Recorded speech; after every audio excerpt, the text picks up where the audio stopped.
എനിക്കൊരു കുഞ്ഞു കാര്യം ഓർമ്മപ്പെടുത്താനുണ്ട്. വേറൊന്നുമല്ല, ആദ്യം മുതലേ തന്നെ നമ്മളെ സപ്പോർട്ട് ചെയ്ത് നമ്മുടെ കൂടെ നിന്നിട്ടുള്ളവർക്ക് നമ്മളെന്താണെന്ന് നല്ലപോലെ അറിയാം. അവരുടെ അടുത്ത് ഞാൻ എക്സ്പ്ലെയിൻ ചെയ്യേണ്ട ആവശ്യമില്ല.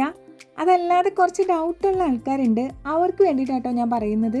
നമ്മുടെ ചാനലിൽ എവിടെയും ഞാൻ പറഞ്ഞിട്ടില്ല ഇതൊരു ഗാർഡൻ റിലേറ്റഡ് വീഡിയോസും ക്രാഫ്റ്റ് ചെയ്യുന്ന ചാനലാണെന്ന് ഞാൻ എവിടെയും പറഞ്ഞിട്ടില്ല കേട്ടോ. നമ്മുടെ ബയോയിൽ ഡിസ്ക്രിപ്ഷനിൽ തന്നെ കൊടുത്തിട്ടുള്ളത് എൻ്റെ ലൈഫിൽ ഹാപ്പി ആയിട്ടുള്ള ലിറ്റിൽ മൊമെൻറ്റ്സ് നിങ്ങളുമായിട്ട് ഷെയർ ചെയ്യുന്നു. അതാണ് നമ്മുടെ ചാനലിൻ്റെ മുഖമുദ്ര. ഹാപ്പി മൊമെൻറ്റ്സിൽ ചിലപ്പോൾ ലൈഫ് സ്റ്റോറീസ് ഉണ്ടാവാം, എക്സ്പീരിയൻസസ് ഉണ്ടാവാം, വ്ളോഗ്സ് ഉണ്ടാകാം, ഗാർഡനിങ്, ക്രാഫ്റ്റിംഗ്, സ്റ്റൈലിംഗ്, ഫാഷൻ, അങ്ങനെ എനിക്ക് ഇഷ്ടപ്പെട്ട, എനിക്ക് സന്തോഷം തരുന്ന പല കാര്യങ്ങളും അതിനകത്ത് ഇൻക്ലൂഡഡ് ആണ്. ഇടയ്ക്കിടയ്ക്ക് വ്ളോഗ്സ് അപ്ലോഡ് ചെയ്യുന്ന സമയത്ത് എനിക്ക് മെയിൽ വന്നിട്ടുണ്ട്, ഡിഞ്ചുവിൻ്റെ ചാനൽ ഒരു ഗാർഡനിങ് ചാനലാണെന്നുള്ള കാര്യം മറന്നു പോകണ്ടാട്ടോ എന്ന്. ഞാൻ എന്തായാലും എവിടെയും അങ്ങനെ പറഞ്ഞിട്ടില്ല കേട്ടോ. അപ്പോൾ എല്ലാവർക്കും ഹാവ് എ നൈസ് ഡേ.